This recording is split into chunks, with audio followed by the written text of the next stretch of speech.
Sem dúvida, sem dúvida, sem dúvida nenhuma, a humanidade é muito carente de amor.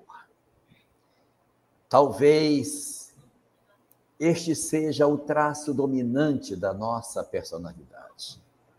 A indiferença, o desamor, a falta de sentimento das nossas atitudes tem sido um traço muito forte nas características de todos nós, ou de pelo menos da maioria de nós que tenhamos encarnado nesse planeta. A história da humanidade nos dá conta da nossa extrema dificuldade de lidar com os nossos sentimentos de maneira positiva. Quando nós observamos a dinâmica da história da humanidade e percebemos desde o começo da nossa história duas imperfeições morais como que dominando as nossas mentes e exercendo um papel de quase escravização do nosso ego, nós ficamos a pensar, por que somos assim? Porque, segundo a doutrina espírita, existem duas chagas, duas feridas que acompanham a humanidade ao longo do tempo. Uma dessas feridas é o egoísmo e a outra, o orgulho. Muitas vezes as pessoas dizem, tá, mas quem nasceu primeiro, o orgulho ou o egoísmo? De onde foi que tudo surgiu? E em Obras Póstumas, Allan Kardec faz uma reflexão sobre esse assunto, nos dizendo que quando num dado momento da nossa história, aqui aportou uma quantidade imensa de entidades que não eram oriundas do planeta Terra, mas que vinham de outros lugares do universo para se integrarem à civilização que estava nascendo no nosso planeta, houve um choque de cultura. Tínhamos um grupo de espíritos ainda iniciantes, ingênuos, desconhecedores de muitas coisas, e, ao mesmo tempo, uma quantidade imensa de entidades profundamente experimentadas, almas inteligentes, sagazes, conhecedoras de muitas ciências, dominadoras dos princípios da filosofia e uns até compreendedores de aspectos religiosos da história da humanidade, enquanto outros eram profundamente conhecedores dos aspectos artísticos da humanidade. Mas, apesar dessas características de tantos saberes, esses mesmos espíritos que teriam chegado cheios de tanto conhecimento possuíam fragilidades morais muito profundas, principalmente essas, o orgulho e o egoísmo. Aqui chegam e encontram uma população ignorante, frágil, desconhecedora das coisas. Eles logo veem que eles são diferentes do grupo que estava aqui. Quando eles olham a multidão daqueles que os circundavam e veem que as entidades entre os quais eles teriam que viver era formada de uma quantidade muito grande de ignorantes, esses espíritos migrados disseram, são quase que animais, não sabem o que eu sei. Eu tenho mais conhecimento do que eles. Eu sou mais inteligente do que essa turma de brutos que eu tenho que conviver. E à medida em que eles chegaram à conclusão de que eles eram mais, o orgulho então se instalou nas suas almas. E segundo Allan Kardec, o primeiro dos sentimentos negativos que nos chegaram foi o orgulho. Do orgulho, ou seja, eu sou mais, eu sou melhor do que eles são ignorantes, eu, ao contrário, sou conhecedor de muitas coisas. E quando esse conhecimento tomou conta do coração deles, eles quiseram mais para si do que para os outros. Então nasceu o egoísmo. O egoísmo seria, portanto, na leitura de Allan Kardec, filho do orgulho. Foi por acharmos que somos más que nós quisemos mais. E ao querer mais para nós e a querer menos para os outros, riscou-se o rastilho de pólvora na humanidade e o incêndio tomou conta da história da humanidade através da violência, das guerras, da escravidão, dos assassinatos, da crueldade, da tirania, de todas as espécies de perversidade e abusos que se faziam em virtude da leitura de que nós, por sermos maiores do que os outros, do nosso entendimento, tínhamos o direito a uma opinião maior de todas as coisas, ainda que para isso tivéssemos que explorar, que destruir, que triturar os ideais dos outros, que nós tivéssemos que, de alguma maneira, tratorar os interesses, até que fossem de muitos, porque os meus interesses se faziam mais importantes. Nós, assim, nos implantamos como civilização sobre a face do planeta, possuindo uma visão extremamente perversa de como nós deveríamos ocupar o espaço que Deus nos concedeu para o desenvolvimento das nossas almas. Dominados pelo egoísmo e pelo orgulho, crentes de que nós tínhamos o direito a uma porção maior, pouco nos importou o que fazíamos. Pouco nos interessou o que se passava dentro das outras pessoas. Eu passei a considerar apenas o que fosse importante para mim. Nesse sentido, de achar que os outros têm menos valor do que eu, o homem passou a agir diante do próximo, do outro, diante da vida, da natureza, do próprio planeta, de maneira absolutamente indiferente aos clamores que o mundo, que a sociedade, que o outro, que o próximo faziam. Não me interessa o que você pensa. Pouco me importa os seus interesses. Quem está no poder dá as cartas, e até que outro venha para me arrancar do poder, a lei que vai vigir será a minha, e por conta disso, eu estabelecerei as minhas próprias regras. Era um período em que não existiam leis para defender os cidadãos. Os indivíduos que sentavam nos tronos, os que se tornavam lideranças, ainda que tribais, não possuíam leis. As leis, na verdade, dependiam do humor dos seus governantes. Eles, a partir das suas decisões pessoalíssimas, tinham o poder de vida e morte sobre as pessoas. Tinham o poder de decidir invadir, não invadir, matar, cegar, torturar, escravizar, colocar no calabouço quem eles quisessem, sem que tivessem que prestar contas a alguém, ou a uma lei, ou a um colégio que o julgasse. Eles eram, portanto, absolutos. Dessa maneira, a humanidade se acostumou a conviver em ambientes em que as pessoas que exerciam o poder tinham a condição de realizar o que bem quisesse com relação aos outros.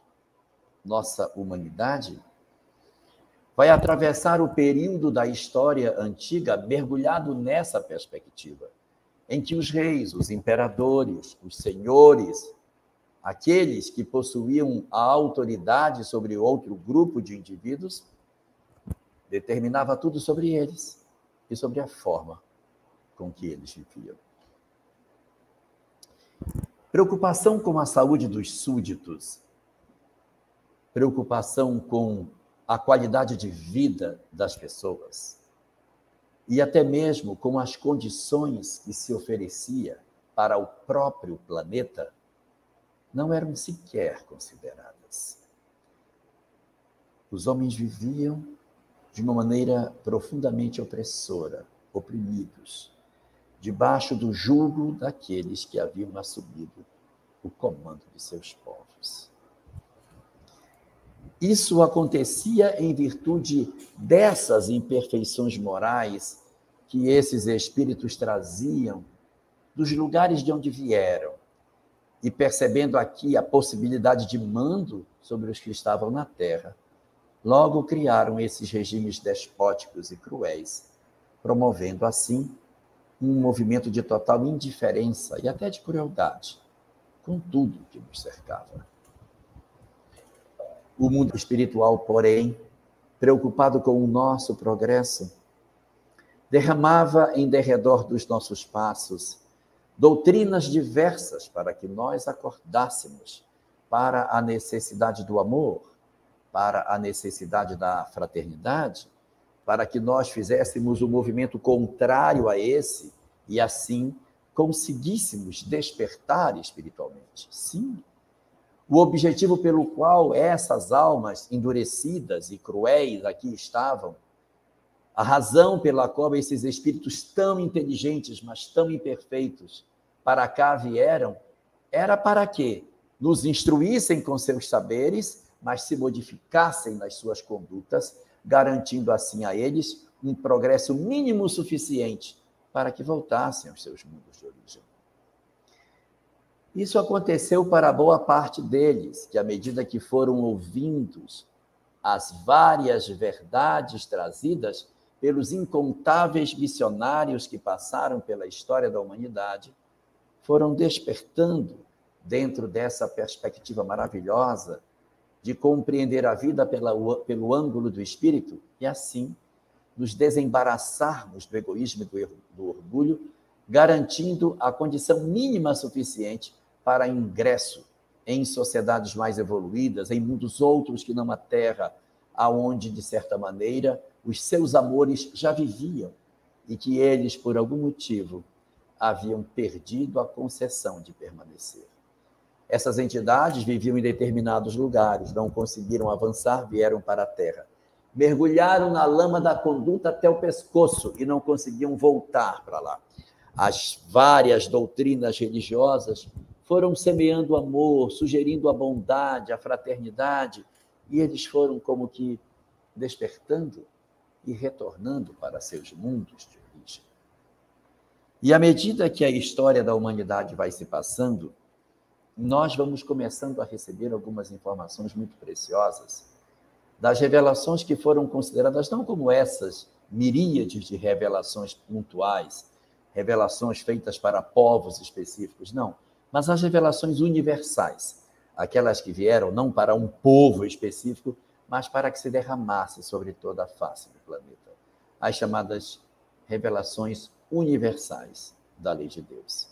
A primeira delas, a revelação trazida por Moisés, foi uma revelação que veio chacoalhar o homem para despertar nele uma relação mais próxima com Deus, uma relação muito mais amigável com o seu Criador, e trazia algumas notícias de como nós deveríamos nos relacionar com o próximo. É uma revelação bem antiga, tem 3.300 anos, portanto, é uma revelação que é bem anterior à de Jesus, para ser mais sincero, 3.300 anos antes da revelação cristã. Moisés trouxe uma mensagem que a gente muito olha para os aspectos que dizem respeito à relação do homem com o Criador. Mas tem umas coisas interessantes que nos escapam muitas vezes do entendimento. Havia dentro da lei mosaica alguns cuidados que se deveria ter com o ambiente em que se vivia, o respeito ao local onde se vivia. Eu vou dar algumas informações nesse sentido. Segundo a lei mosaica, quando você plantava alguma coisa no campo, a primeira colheita, a primeira vez que você colhia, aquela colheita, pouca ainda, porque era a primeira vez que você ia ter a produção, ela era levada ao templo, ela era ofertada ao Senhor como gratidão por ele haver concedido ao homem a condição de tirar da terra o seu próprio alimento. Uma das orações mais básicas do judaísmo é a que fala sobre a alimentação. Em hebraico diz assim: Baruch atah Hashem Elokeinu melech haolam borei peri haetz. Bendito seja o Senhor de Israel, que nos dá o alimento como fruto da terra. Os judeus, quando colocam qualquer objeto na boca, sempre agradecem a Deus a oportunidade de que Deus ter lhe dado a chance de tirarem da terra o alimento para o seu próprio consumo. Então, essa relação do homem com o Criador e o próprio alimento e a gratidão à terra, ela está muito presente no judaísmo. Havia algumas disposições interessantes nessa tentativa de tirar essa agressividade com que o homem tratava as suas propriedades, porque eles possuíam um ano de descanso. A cada 7 anos de trabalho, um deles era oferecido para que a terra descansasse. Não se lavrava a terra durante esse tempo para que ela pudesse se renovar, descansar, se melhorar, para que ela não se extenuasse pela retirada sucessiva de alimentos. Retira. Naquela época não havia os adubos, fertilizantes, nenhum desses instrumentos para a retomada da fertilização do solo. Então, para poder permitir a recomposição dos elementos mínimos, para que o solo fosse produtivo, havia o ano sabático, em que os campos ficavam em repouso. E assim, no ano seguinte, depois de um período de descanso, os judeus voltavam aos campos para trabalhar. E essa preocupação, ela não estava desenhada apenas com relação aos espaços físicos, no sentido da proteção da natureza em si. Mas havia também, da parte da lei mosaica, uma preocupação de oferecer também aos homens algumas regras na conduta que eles deveriam ter na relação da terra com relação ao outro e a si mesmo. Eu explico. Quando se planta numa propriedade, geralmente as propriedades são retangulares, são retângulos. A lei mosaica dizia assim: você vai plantar a sua propriedade, mas quando você for colher o que der na sua propriedade, você vai colher em redondo. O que é colher em redondo? Colher em redondo é colher sem colher nos cantos. Você vem e quando chega nos cantos você não colhe. Você colhe em redondo. Você não faz a colheita nos cantinhos da propriedade. Ué, mas para quê? Você planta, mas não colhe no canto. Legal, né?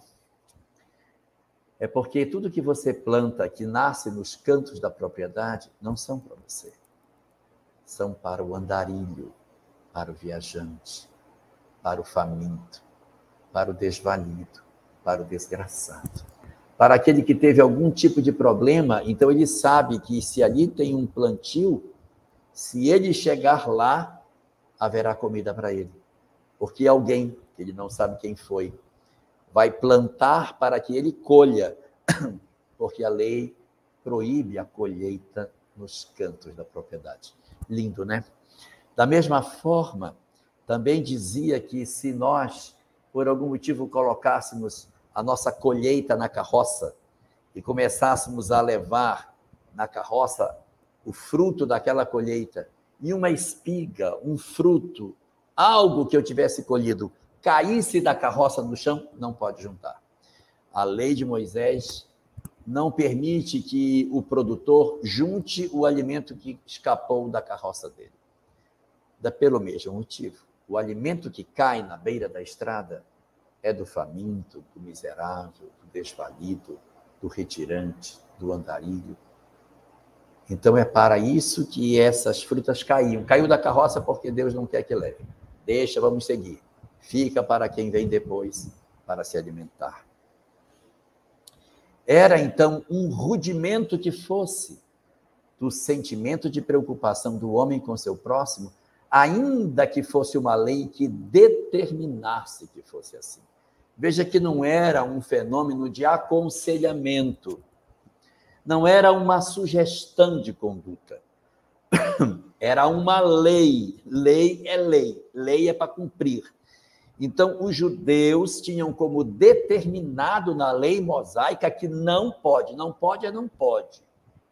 Não pode é não pode, não pode colher, você não pode. É proibido a colheita. Eram, assim, experimentos de facilitar com que o homem pudesse acordar para a necessidade do semelhante. Mas não eram sugestões de condutas.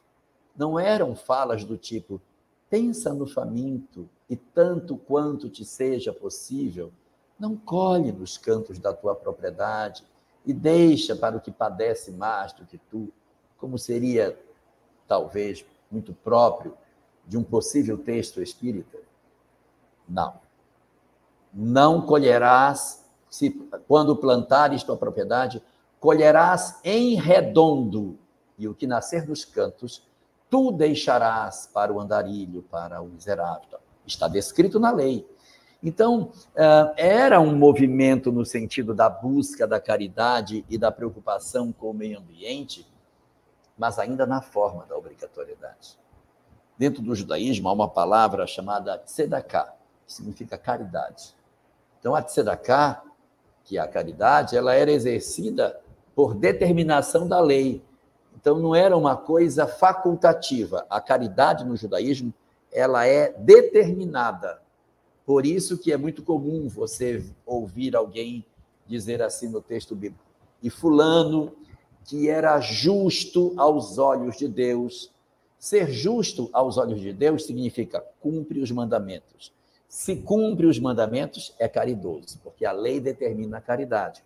Mas é por obrigação, não é por moto próprio, mas por uma determinação legal que você vai socorrer aquele que é o seu semelhante. E na lei de Moisés ainda tinha algumas coisas bem interessantes. No livro de Levítico, no seu capítulo 19, no versículo 18, nós encontramos uma ordenação da parte das regras que Deus estaria ditando para Moisés, porque ele diz assim, e diz o Senhor, : Então, são orientações que, no dizer do texto bíblico, teriam promanado de Deus, não é? Mas nós sabemos que aí nesse nome Deus escondem-se entidades de uma elevação espiritual bastante elevada e que faziam esse diálogo com Moisés em nome do Criador. E aí no capítulo 19 de Levítico está uma frase muito conhecida de todos nós, uma frase que inclusive abre um dos capítulos do Evangelho segundo o Espiritismo. É uma frase que, embora o livro se chame O Evangelho segundo o Espiritismo, tem 2 capítulos que não são do Evangelho, não. São capítulos do Velho Testamento. Um é o capítulo 14, honrarás teu pai e tua mãe, não é do Evangelho, é da lei mosaica. E outro é o capítulo 11, aonde está esse sublime pensamento, essa máxima extraordinária que diz, amai ao próximo como a ti mesmo.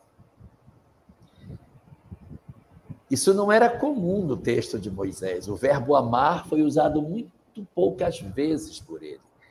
E numa das pouquíssimas vezes que o verbo aparece dentro da Torá, é para fazer essa construção maravilhosa. Amai ao próximo como a ti mesmo. E os judeus levavam muito a sério esse mandamento. Tinha que amar o próximo. Mas olha o mandamento. O mandamento diz que é para amar o próximo. Ele diz que é para amar qualquer pessoa, é só o próximo. Se é para amar o próximo, é porque é para amar o pertinho, não é para amar o longinho. O longinho não está próximo. O longinho, ele está distante, então ele não é próximo. O mandamento é claro. É para amar o próximo como a mim mesmo. Então, os rabinos discutiam muito sobre isso. Até onde vai o próximo? Na minha vila, na vila vizinha ainda é próximo, porque A vila, ele pode não ser próximo, mas a vila é próxima. Então, se a vila é próxima, ele é próximo por ser da vila próxima. Ou não? Até onde eu devo considerar o que é meu próximo? E essa discussão é uma discussão que está presente dentro do rabinato. Existe muita discussão sobre até onde vai o próximo. E se a gente bem lembrar, no Evangelho de Lucas, no capítulo 10, essa pergunta ela aparece para Jesus. Existe um doutor da lei que pergunta para ele: mestre, quem é o meu próximo?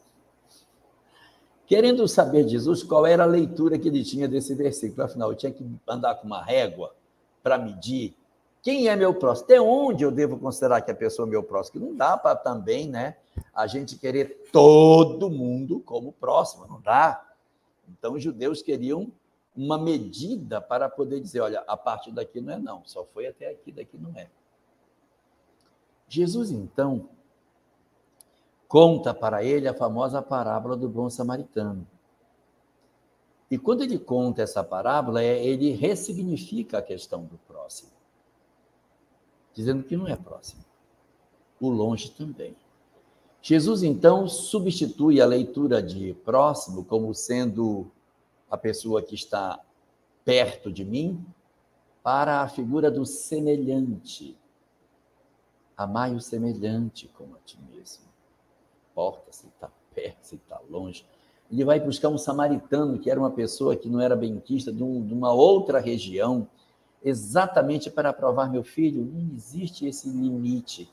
Qualquer pessoa pode ser inserida como seu próximo. Tome como referência o universo. O cara que está na Terra está perto de você, então ele é seu próximo. Ponto, acabou. Qualquer pessoa que esteja na sua área de influência é seu próximo. Jesus aí, portanto, reconstrói o sentimento da caridade, levando isso não só para o próximo, mas estendendo esse sentido para qualquer pessoa que ficasse no nosso ponto de visão. Quando eu enxergo aquela pessoa, ela passa a ser meu próximo. No conceito do Cristo, se você encontrou com alguém, essa pessoa entrou na sua área de influência, então ela é seu próximo. Então, o semelhante pode ser de qualquer espécie, natureza, tribo, raça, cor de pele, o que você quiser dizer. Qualquer pessoa, ela pode ser considerada como seu próximo. E aí, acaba acontecendo uma ressignificação desse conceito. Mas a mais bela das leituras que Jesus faria sobre essa questão, ele deixaria para o último dia da convivência com seus discípulos. Todos nós sabemos que na noite que antecedeu a sua crucificação, o Cristo planetário, sabendo que uma programação que se desenhou há tantos e tantos séculos iria encontrar o seu último dia. Jesus sabia que no dia seguinte ele iria enfrentar a crucificação. Mas nem assim ele se mostra ansioso, perceberam? Na noite que antecede, ele oferece um jantar para os amigos. Ele se senta com eles. Faz o discurso mais longo que o Evangelho registra. O discurso do cenáculo. 4 capítulos de João. O Sermão da Montanha é grande, ele só tem 3 capítulos no Evangelho de Mateus. O de João são 4. É um discurso de despedida com tantas coisas, tantas recomendações. Um discurso lindo. E assim a gente fica pensando, esse homem, sabendo que vai desencarnar no dia seguinte, que sua vida vai dividir a história ao meio, que a humanidade nunca mais será a mesma depois de sua passagem. Na noite que antecede seu desencarne, se senta para jantar com os amigos, sem demonstrar a menor pressa, em virtude do que iria acontecer no outro dia. E é nesse jantar, nessa despedida, nesse momento mágico em que ele deixa as últimas orientações para seus discípulos, que ele revisita esse mesmo mandamento. O mandamento que já tinha nascido como amai o próximo como a si mesmo, ele já tinha dado uma releitura a ele, dizendo amai o semelhante como a ti mesmo. E quando chega nessa hora da ceia, ele cria um mandamento novo, que não existia. Ele diz: amai-vos uns aos outros, como eu vos amei. Não é só amai-vos uns aos outros, é amai-vos uns aos outros como eu vos amei. Porque podia amai-vos uns aos outros da maneira como fulano ama ciclano. Não, me usem como referência de amor. Uma referência, e aí depois ele diz que ninguém tem maior amor do que esse. Dar a vida pelos seus amigos. Ele já sabia de tudo que ia acontecer na manhã seguinte. Mas ele usa o seu amor como referência desse processo de vínculo entre as criaturas. Mas há um detalhe nesse mandamento. Olha o que diz Jesus: amai-vos uns aos outros, como eu vos amei. Quem é o outro? Quem é o outro? O outro aí, será que Jesus estava falando só de pessoas? Ou o outro distende o conceito do que deve ser amado, ampliando para além das circunstâncias de amar pessoas e abrir isso para um cenário muito mais largo, envolvendo aí os animais, as plantas, os rios, as cachoeiras, as nascentes, os grotões onde a água nasce, todas as manifestações daquilo que a natureza nos oferece, ainda que aparentemente inorgânicos, são também o outro. Quando ele diz amai-vos uns aos outros como eu vos amei, esquece o próximo, esquece o semelhante. Alarga-se a ideia e agora o conceito é amai-vos uns aos outros como eu vos amei, é nós olharmos animais, plantas, natureza, tudo com o amor como ele nos amou. Olha que loucura! Cara, isso muda tudo muda a nossa cabeça, porque eu vou olhar para um animal e vou desenvolver por ele amor também. Eu vou olhar para o boi que puxa o arado e que muitas vezes apanha para puxar sobre as suas costas uma canga para lavrar o solo de algo que ele sequer vai comer, só para satisfazer o homem. O cavalo, todo machucado pelos nossos interesses de explorar a sua capacidade produtiva. Isso sem dizer daqueles outros que nós sacrificamos todos os dias para nos alimentar das suas carnes. Quantas vidas já foram sacrificadas até o dia de hoje para que nós alcançássemos a condição adulta? Quantos frangos, quantos porcos, quantos bois, marrecos, peixes tiveram que ser sacrificados ao longo da nossa única existência corporal para que nós estivéssemos hoje aqui? Onde está o amor ao outro? Onde está? Aonde está a nossa capacidade de consciência de entendermos o mecanismo da vida?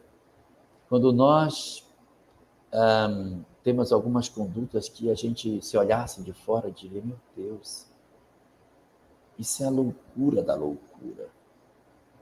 Nós vamos na feira livre procurando a galinha que a gente vai comer no almoço e ela está dentro de uma grade de madeira e nós ficamos escolhendo e de repente eu digo: aquela ali está bonita, pode tirar aquela para mim. E o homem mete a mão dentro daquela grade, retira a galinha. É essa que a senhora quer? Sim, quero essa. E o homem então corta o pescoço da galinha, que se debate dentro de um cone de metal, até que o sangue escorra e ela pare de se debater. Daí ele depena aquela galinha ainda quente, coloca num saco e nós levamos para casa numa absoluta indiferença sobre o que fizemos. Eu não tenho coragem de fazer isso, mas a gente vai no supermercado e compra a galinha já congelada, porque coragem de escolher e matar eu não tenho, mas de chegar lá e escolher uma galinha que já está morta, tranquilo. Por quê? Porque eu não vi ela ser abatida. Eu não vi todas as fases que antecederam ela estar agora dentro de um freezer, esperando por alguém que venha consumi-la. Uns aos outros como eu vos amei. Não se refere às criaturas humanas. Se refere à nossa capacidade de revermos a nossa própria alimentação. Capacidade de nós revermos a maneira como nós lidamos com o mundo que nos circunda. Às vezes o nosso desrespeito é tão grande que a gente nem come tudo, e deixa no prato restos dos animais que foram sacrificados. Ele deu a vida para que nós nos alimentássemos e nós sequer valorizamos a morte, o sacrifício que eles acabaram passando sem querer. Nossa maneira de nos alimentarmos é uma maneira muito cruel. Nós criamos para matar. Nós desenvolvemos técnicas, a zootecnia, para melhorar a qualidade do plantel, para obter mais lucro com os animais. É meio complicado isso, sabe? É bem difícil. Eu sei que tem gente que tem mais dificuldade. Não, eu não sou vegetariano. Eu não sou. Tem gente que tem mais dificuldade para liberar-se da carne. Mas uma coisa que a gente precisa fazer, pelo menos, é reduzir a quantidade. Não ser tão carnívoro. Se nós reduzirmos, a gente já faz um bom progresso. Às vezes a gente come um bifão no almoço, come um bifinho, diminui. Tente encontrar sabores em outros alimentos. Pega um pedaço menor de proteína animal, não precisa tanto. A gente, às vezes, enche o prato só com a carne e come poucas outras coisas. Não estamos nos percebendo como viciados em determinado processo de alimentação, que, além de ser prejudicial a nós, demonstra um processo de crueldade muito grande. Nós, então, no nosso exercício, a gente precisa redefinir essa nossa condição para que a gente reveja a nossa prática alimentar. Não dá, evidentemente, para dizer assim, a partir de hoje eu não como mais nada. Agora, a partir de hoje eu não vou comer nada mais de animal. Nada. Porque a gente vai sentir um golpe muito grande e depois vai acabar abandonando. Mas a gente pode fazer um exercício de reducionismo. O que é isso? Eu comia muita carne, eu vou começar a diminuir menos. Vou começar a comer menos. E melhorar o tipo de carne que eu utilizo. Eu corto os embutidos, corto a carne vermelha, retiro a carne do frango, retiro a carne do peixe, tento ficar com ovos e leite, depois eu vou vendo a possibilidade de eu tirar o ovo, tirar o leite. São circunstâncias, mas aí a gente vai tentando. Mas não fazer um trabalho abrupto de cortar de uma vez, que às vezes a gente não vai se adaptar, e nem também fazer um exercício contrário, dizer, isso aí na próxima eu vou cuidar. Esse negócio de na próxima já era, gente. Essa conversa fiada de espírita de que na próxima vai, cuidado, tá? Porque a gente pode não ser espírita na outra, não vai ter essa consciência que tem agora. Então a gente precisa domesticar as nossas impulsividades, até por respeito à natureza. Até para que a gente possa realmente demonstrar a nossa condição de compreensão superior da vida. Existe uma frase da Irvênia Prada, ela diz assim, ela é vegetariana, eu não sou. Ela diz, sede para os animais aquilo que os anjos são para vós. Sede para os animais aquilo que os anjos são para vós. Então, nessa dinâmica da nossa relação com a natureza, Jesus convoca um processo de revisão da conceituação do outro, que não é só os animais, tá? As plantas estão por dentro também. A gente também tem uma maneira muito cruel de lidar com os vegetais. Nós destruímos as florestas. Às vezes eu fico observando, eu moro na Amazônia, então a Amazônia, vocês devem ter a ideia de que, puxa, a Amazônia, nossa, deve ser um local lindo, cheio de árvores, meu Deus, deve ser tudo. Não é, gente.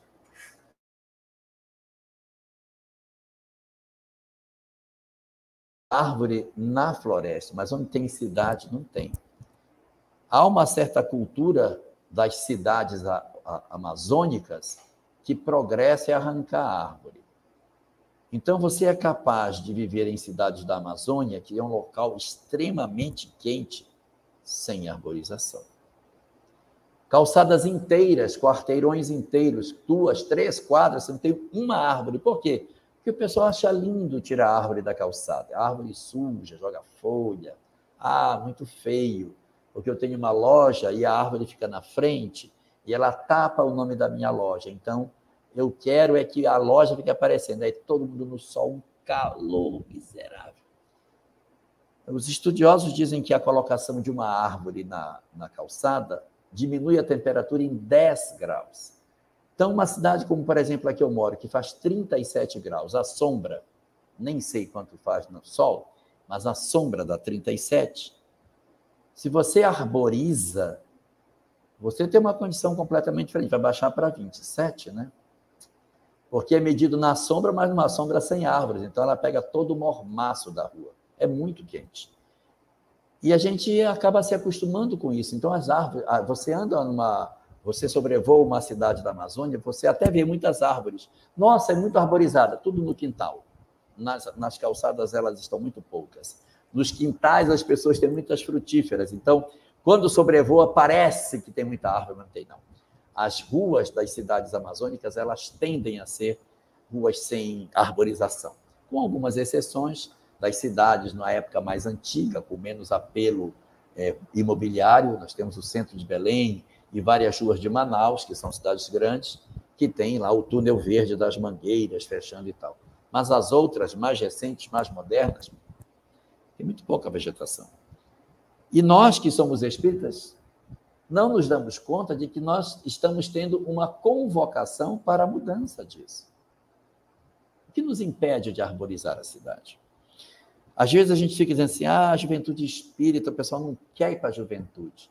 Às vezes a juventude não quer um trabalho no sentido doutrinário, mas se você der a eles um trabalho de cidadania, talvez eles se engajem de maneira até mais efetiva do que os adultos. Um trabalho que poderia ser feito, vamos arborizar a Ribeira do Pombal? Vamos arborizar, vamos. Pega a juventude espírita, vai na prefeitura, verifica quais são as espécies que pode, vê no horto municipal se tem, muda. Queremos ajudar a plantar, vamos fazer. O centro espírita compra um cavador, a juventude espírita vai plantando, rega, ensina os moradores a regar, e a gente arboriza a cidade. Então, são formas de nós, de certa maneira, amarmos ao outro como Jesus nos amou. Amar assim, enxergar a possibilidade de nós cuidarmos do outro no sentido abrangente, não só os animais, mas envolvidos também no zelo com as árvores. Plantar, fazer um mutirão, pegar o período de chuva, fazer as mudinhas um pouco antes. Vai começar o período de chuva. Então, agora as mudas já estão crescidas, vamos agora cavar e colocar. Cada semana a gente vem e planta 10. Se nós fizermos isso, em 10 anos, nós teremos uma cidade toda arborizada. São medidas simples que a gente pode fazer, como também a possibilidade de nós cuidarmos daqueles que não falam, porque não têm vida orgânica. As árvores, por exemplo, a gente passa e vê elas pedindo água, secas, com sede, com as folhas murchas, mas os rios não podem falar. Nós jogamos lixo, nós poluímos, nós fazemos uma série de atividades completamente equivocadas e nós poderíamos colaborar para melhorar a qualidade dos nossos mananciais, respeitando as nascentes, cuidando, ajudando para que a cidade tenha mais beleza do ponto de vista dos seus mananciais hídricos. E às vezes nós não fazemos isso. Ter uma consciência de que é para amar ao outro como a nós mesmos, é lançar o nosso olhar sobre todas as coisas que nos circundam. Pessoas, animais, plantas, rios, tudo, praias, todos os lugares aonde a gente possa cuidar da natureza, deve ser visto por nós como um local de trabalho. Quando as entidades que aqui chegaram e construíram esse modelo de sociedade egoísta, está de costas para a natureza, nós embarcamos nessa visão. Eles depois foram embora e nós, viciados com a leitura que eles tinham deixado, também passamos a agir da mesma forma. Passamos a ser espíritos com o mesmo viés de conduta, desrespeito com os animais, desrespeito com todas as formas de vida e de não vida do planeta. Só que agora a história está um pouquinho diferente. Porque nós tivemos uma primeira onda, que foi a onda de Moisés, que nos dizia para fazer a caridade como lei. Depois veio Jesus, que nos falava para viver a caridade como mandamento, mas não é mais lei. Um novo mandamento eu vos dou, que vos amais uns aos outros como eu vos amei. Nós estamos numa terceira onda, agora, de compreensão espiritual. Aquela na qual nós descobrimos que somos nós mesmos os artífices da nossa história. Se você quiser fazer, tudo bem. Se não quiser, não tem problema. Deus não está com a menor pressa, porque quem tem que ter pressa somos nós. Quando, por algum motivo, nós lemos a doutrina espírita, vamos perceber que não há lei nos obrigando a fazer. Também não são mandamentos. Não, tem que fazer isso porque está determinado que é mandamento. Não. A doutrina espírita, ela nos dá o livre-arbítrio pleno e diz, olha, meu querido, se você fizer, o caminho é esse. Se não fizer, o caminho é aquele outro ali. Então, nós é que decidimos pela nossa vontade qual dos caminhos nós queremos tomar. E a doutrina espírita, ela chega como a revelação do período da transição planetária. Vejam como a transição planetária não é assim, mês que vem, ano que vem. A revelação espírita, ela já é o pródromo do processo da transição planetária. Quando ela chega no planeta, ela chega dizendo, gente, começou o período da maturidade que vocês têm que decidir agora por si mesmos. Não é porque fulano falou, porque fulano mandou. Não é porque foi mandado. Não é porque é obrigado. É porque, na verdade, a maturidade permite que eu diga, faça se você quiser. Mas eu vou te dizer o que é que acontece se você não fizer. Os mandamentos de Moisés, eles não costumavam ter a sanção. Dos 10 mandamentos da lei de Moisés, só tem um que tem a sanção, que é o de honrarás teu pai e tua mãe. Porque os outros dizem, não matarás. Tá, e se eu matar? Não está escrito. Não roubarás. E se eu roubar? Não está escrito. Não terás outros deuses diante de mim. E se eu não quiser? Não está escrito. Mas honrarás teu pai e tua mãe? Tem. Honrarás teu pai e tua mãe para que se prolongue os dias na terra que o Senhor, o vosso Deus, vos dará. Então, se você quer prolongar seus dias na terra que o Senhor, o vosso Deus, vai lhe dar, honre seu pai e sua mãe. Obedeça seu pai e sua mãe. Siga suas tradições, ouça o que ele diz. Quando chega em Jesus, ele traz um mandamento assim mais ou menos parecido, na terceira bem-aventurança, em que ele diz: bem-aventurados os mansos, porque herdarão a terra. Então, quem honra pai e mãe, herdará a terra. Mas quem é que honra pai e mãe? O manso. Que quem honra pai e mãe, obedece pai e mãe, aceita pai e mãe, vive numa relação de harmonia. Então é manso. O manso herdará a terra. O que honra pai e mãe herda a terra. Então nós precisamos perceber aí o valor do processo da família para herdar a terra. Eu quero tanto herdar a terra. Família, papai. Foque na família. Não perca o foco. Eu queria tanto ser uma alma para ultrapassar esse período transformador. Então, cuide da família. Não precisa se preocupar. Eu queria um roteiro para eu... Família. Uma palavra só. Família. Não invente. É só isso. Foca na família. Presta atenção, cuida, faz o que você puder, porque aí estão as chaves para o fenômeno da permanência nossa. E agora nós estamos na transição planetária, com a doutrina espírita nas nossas mãos, onde não existe mais uma lei para dizer, você vai fazer isso. Agora é da nossa consciência. Você faz o que você quiser. Agora, se você não fizer, aqui você não fica, meu querido. Só irão ficar na Terra aqueles que verdadeiramente desenvolverem as suas potencialidades afetivas, no sentido de fato, expressarem o amor por todas as coisas. Então, na hora em que a gente movimenta o nosso coração para tentar fazer essa busca do espiritual nos nossos dias, nós estamos nos alinhando nesse modelo novo. E isso a gente encontra de maneira bem clara na Revista Espírita de 1863. No fascículo de dezembro, Allan Kardec fala de 6 fases do Espiritismo. E a última das fases, que é a fase já no processo de entrada na transição do mundo de regeneração, ele diz, é o período da regeneração da humanidade,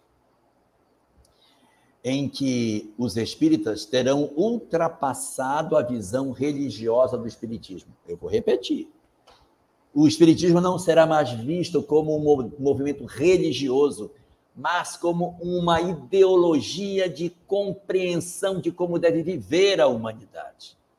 É muito diferente. Os religiosos poderão estar nos templos orando para que Deus mande um mundo melhor. Mas a regeneração da humanidade será composta por aqueles que, cheios de fé, estarão com as mangas arregaçadas, plantando, cuidando dos outros, alimentando pessoas, fazendo uma visão coletiva da vida para que a gente possa ter uma sociedade melhor. Então, essa visão coletiva de mundo é o que aguarda todos nós para que a gente consiga ingressar no período da chamada regeneração da humanidade. No item 17, do capítulo 3º do Evangelho segundo o Espiritismo, Allan Kardec vai falar de 3 características que o mundo de regeneração apresenta com relação aos seus habitantes. Já as pessoas do mundo de regeneração têm essas características. Característica número 1, uma fortíssima relação com Deus e um acendrado desejo de viver a sua lei. Então, quem vive a lei, quem tem essa conexão com Deus, não é religioso, sente-se integrado na natureza, cuida da natureza. Não faz sentido eu amar a Deus e maltratar os animais, maltratar as plantas, destruir o meio ambiente. Então, no mundo de regeneração, não tem ingresso para quem destrói o meio ambiente.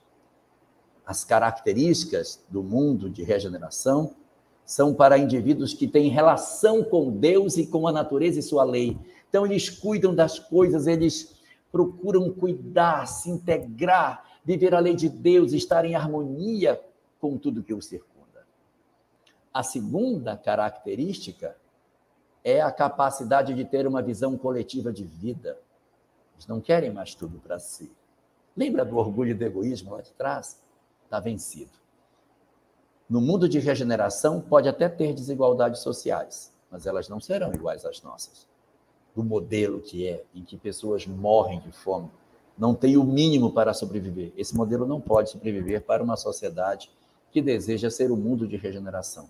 Não dá para termos uma sociedade com pessoas que morrem de fome ou que morrem na guerra, num mundo de regeneração. Por aí dá para ver que ele não vai chegar tão cedo, vai chegar quando a humanidade disser diminuir as desigualdades. E não tenho mais a carência que eu tinha de muitas pessoas que não tinham o mínimo para a sua sobrevivência. E o terceiro dos indicativos é a vitória sobre as nossas paixões. Os indivíduos que se mostram capazes de integrar as sociedades do mundo de regeneração venceram as suas más tendências. Se libertaram daqueles 2 vícios terríveis do começo da nossa conversa. É isso que nos aguarda no futuro. Esse senso de justiça nada mais é do que o exercício da caridade.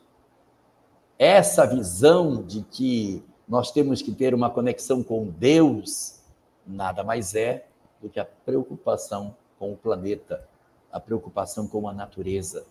Então você vê Deus na representação da relação do homem com a natureza, e você vê o próximo na relação com a preocupação com o outro, distendendo nesse sentido. É para amar ao outro como a si mesmo. E sem querer fazer confusão na cabeça de ninguém, eu quero deixar só um último raciocínio para concluir a minha fala. Ora, perguntado a Jesus quem era o próximo, Jesus distendeu o sentido de próximo para o semelhante e depois, no final, apresentou que o amor era o outro. E se nós voltássemos com a pergunta e disséssemos: quem é o outro? Quem é o outro? Qual seria a resposta? A resposta mais exata, do ponto de vista filosófico, não quero que ninguém interprete isso de maneira absoluta, mas só filosoficamente, quem é o outro? O outro? O outro não existe. O outro não existe. Porque na medida que é para amar o outro como a mim mesmo, o que dói no outro dói como se fosse meu. A dor que o outro sente, eu tenho que sentir como se fosse a minha dor.